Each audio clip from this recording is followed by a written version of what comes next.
Chapter 2, The House of Sound Album 1, Origin, 1947 to 1959. And now we return to our regularly scheduled program.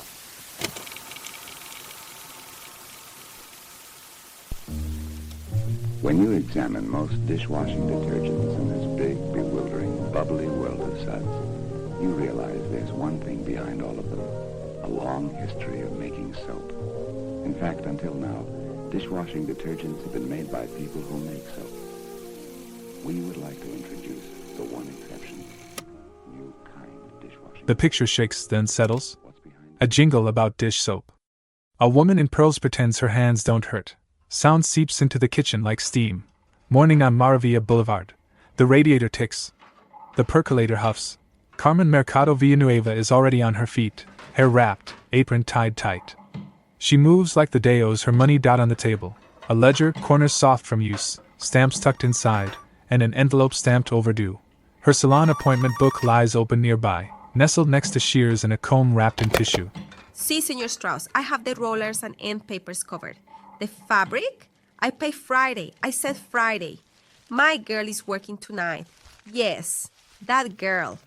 The one in the paper. She listens, jaw set, eyes flicking to the calendar, dates circled, asterisks in red. She signs a small cross over her chest, then hangs up slowly.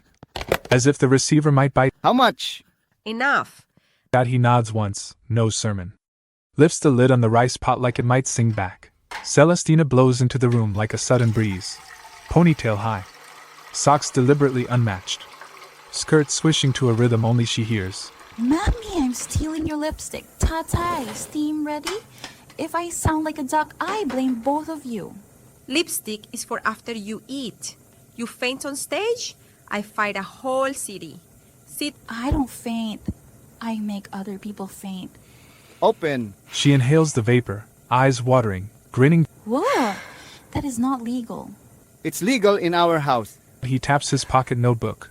Timings, sketches of airflow. Celestina hums a single note as if not to wake the day. The stove flame shivers. Mrs. Rivera, 9 o'clock wash and set. Mrs. Hall, 10:15 relaxer. 1 o'clock bridal trial. Please, Dios mío, let her pick a veil. That won't make her look like a lampshade. She flips a page, revealing a Polaroid. Celestina mid-note, eyes far away, a coffee stain haloing her head.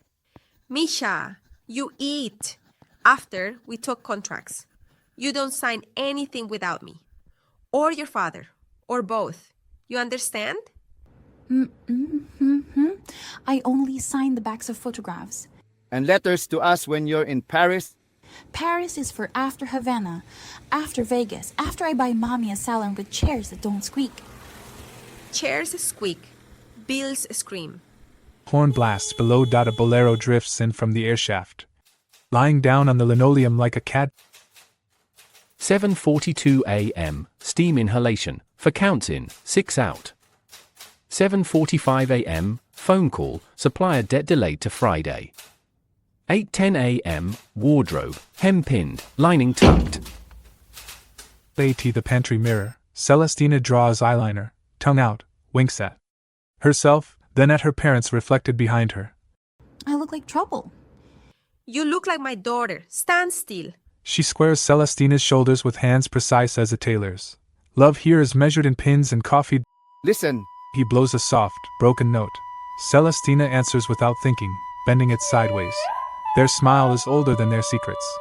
After breakfast, practice your thank you, ma'am, and your no, sir, and practice saying, not tonight. Can I practice saying, not ever? You can practice saying, I have to ask my mother. They laugh, small in the morning light. But beneath it, the room hums a different frequency. 9 a.m. Carmen opens Casa de Belleza Carmen. Gossip curls with the aqua net. 10:30 a.m. Ramon calls Aurora Sound, refuses sweetening. 12:05 p.m. Western Union, meeting confirmed, 8 p.m. Aurelia Grand lobby. Carmen reads the telegram. Tucking it into her ledger like a blade. 18 noon. Celestina sings scales against the dryers. No gum on the stage. Smile at the old ones. Don't let men talk in your ear. Don't go anywhere alone. Not even to the bathroom? Especially not the bathroom. Ramon arrives with empanadas and a worry folded carefully into napkins. He watches his girls, nodding like a promise. 3:15 p.m. Dress delivered. Carmen fixes the hem in 6 bites. For 22 p.m., Celestina naps, her hands keep time even asleep.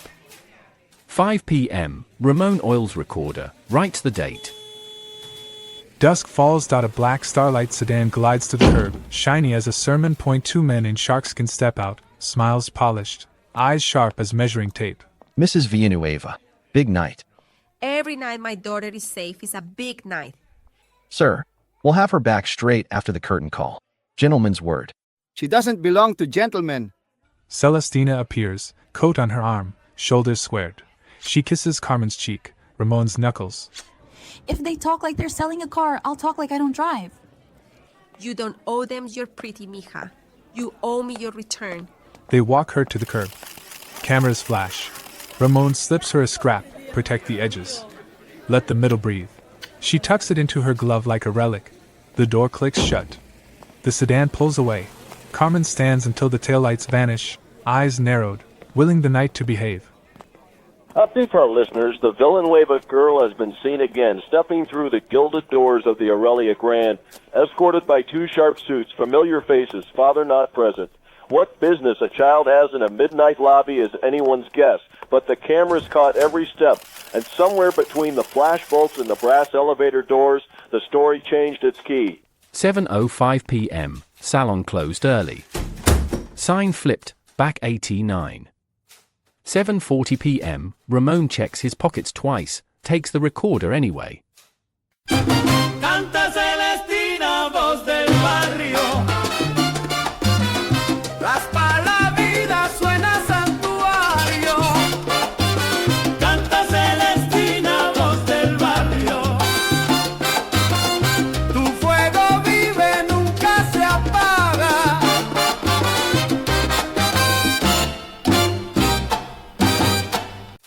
Click. A camera flash. The world jerks sideways. She's no longer on Maravilla. She's in the Aurelia Grand lobby, flanked by bellhops and gold braid. Floor tiles gleam. The chandelier ticks faintly from the doors slam. Miss Villanueva! Over here! Perfume, brass, flashes. The tall man with the craftsman's smile. The short one holding her coat. The shoelace. One black, one cream, trailing loose against the marble. She wants to step on it. She doesn't. They grin for cameras. So does she. The crowd hums like a hive. De Manila esta nueva estrella, la voz del pueblo nadie la calla. Zapatos viejos les es torcido, pero su canto Dios lo bendiga.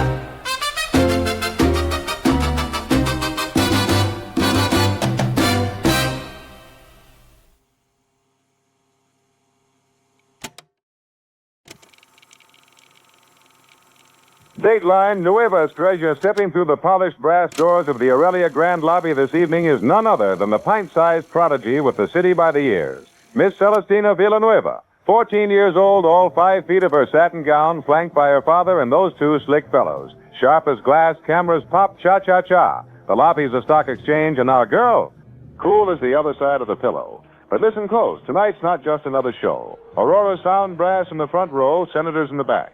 The Chancellor's secretary dead center. Pressure, folks, it's molten. She signs, nods, keeps walking like she's done this forever. Maybe she has. The way the crowd parts, it's not just respect. It's something else, something you can't buy. The house lights swell, curtains about to rise, and Nueva Estrella's about to hear her roar.